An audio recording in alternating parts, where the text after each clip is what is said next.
If your voice is flat and boring, people are going to tune out very quickly. So here is how to be a more charismatic speaker with your voice. Variety is key. Think of all those things that you can vary. You can vary the volume. Charismatic speakers aren't always big and loud. They can be quiet.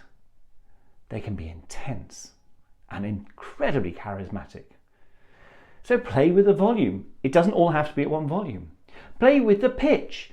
You can come up into your higher register because excitement sits up here. Urgency sits up here. Whereas relaxation tends to sit a bit lower in the voice. Reassurance sits lower in the voice. And you can start to play between those extremes. Think about the energy you bring. Think about the warmth you bring to your voice. Think about all the things that you can vary to make your voice more interesting to listen to.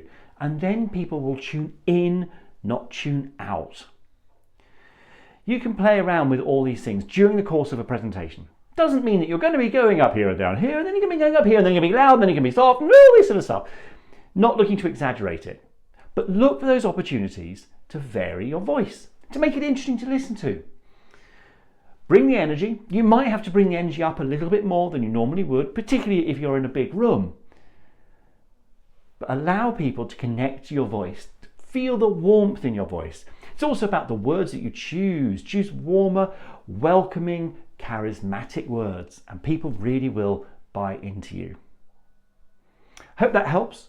If you want more tips on how to bring more charisma to your public speaking, do like, subscribe, and hit the bell button to be notified when I post new content, and come back next time.